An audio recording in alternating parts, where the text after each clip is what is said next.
Big boss രാവിലെ morning task ആയിട്ട് എല്ലാവർക്കും കൊടുത്തത് വീട്ടിനുള്ളിൽ നിങ്ങൾക്ക് ഇഷ്ടപ്പെട്ട ഏരിയകള് അല്ലെ ആ സ്ഥലങ്ങളൊക്കെ പറയാനാണ്. കാരണം ഇന്നേക്ക് 75 ദിവസം ആവുകയാണ് ബിഗ് ബോസ് സ്റ്റാർട്ട് ചെയ്തിട്ട്. അപ്പം 10 പേരാണ് ഇനി ഉള്ളത്. ഇനി അങ്ങോട്ടെന്ന് പറയുന്നത് 2, 3 ആഴ്ചയും കൂടെ കാണത്തുള്ളൂ.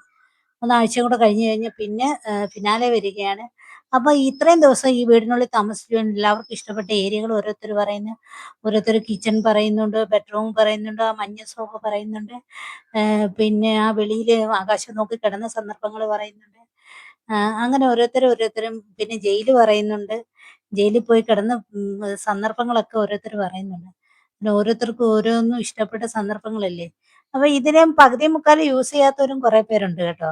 ഇങ്ങനൊരു വീട് കിട്ടുന്ന സമയത്ത് അനീഷ് മിക്കവാറും എല്ലായിടങ്ങളിലും പോയി എൻജോയ് ചെയ്തിട്ടുണ്ട്. ഇതിപ്പം ഇനി കുറച്ച് ദിവസങ്ങളുള്ള ആ വീട് മൊത്തം ഉപയോഗിച്ച് ഒരു ജീവിതത്തിൽ ആദ്യമായിട്ട് കിട്ടിയ സന്ദർഭമാണ്. അതൊരു ഹാപ്പി ആയിട്ട് കൊണ്ട് നടന്ന് എല്ലാം വഴക്കും അടിയും അതും ഇതും എല്ലാം ഉണ്ട്. എല്ലാരും പറയുന്നുണ്ട്. ആ സന്ദർഭങ്ങളൊക്കെ പറയുന്നുണ്ട്. വഴക്ക് നടന്നതും, അടി നടന്നതും, പിന്നെ സ്നേഹം നടന്നതും, സപ്പോർട്ട് ചെയ്തതും എല്ലാം അവര് പറയുന്നുണ്ട്.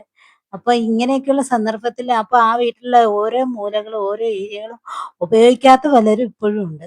അതൊക്കെ എൻജോയ് ചെയ്ത് ഇങ്ങനെ പോകണം. എങ്കിലേ പക്ഷെ ഇനിയിപ്പം പലരും മിക്കവാറും ബിഗ് ബോസിൽ പോയിട്ടുള്ളവർ പുറത്ത് വന്നതിന് ശേഷം പറയാറുണ്ട്. "അയ്യോ ഞങ്ങൾ അങ്ങനെ കളിച്ചിരുന്നെങ്കിൽ റെഡിയായിരുന്നു. ഇങ്ങനെ കളിച്ചിരുന്ന റെഡി ആ സ്ഥലം ഉപയോഗിച്ചിരുന്നെങ്കിൽ ആ സ്ഥലത്ത് പോയിരുന്നെങ്കിൽ എത്ര ഭംഗിയായിരുന്നു." ആ മൊമെന്റൊക്കെ നമ്മുടെ മനസ്സിൽ ഇങ്ങനെ ഓർത്തിരിക്കാം. പിന്നെ രാവിലെ ഡാൻസ് കളിക്കുന്ന രംഗങ്ങള്, പാട്ട് കേൾക്കുന്നത്, മൈക്ക് ഒക്കെ മിസ് ചെയ്യുന്ന ഓരോരുത്തരും ഉണ്ട്. നിങ്ങൾക്ക് എന്തൊക്കെ മിസ് ചെയ്യും? എന്തൊക്കെ ഓർത്തിരിക്കും എന്നൊക്കെ ബിഗ് ബോസ് ചോദിച്ചതിന് ഓരോരുത്തരുടെ മറുപടി ഇതായിരുന്നു.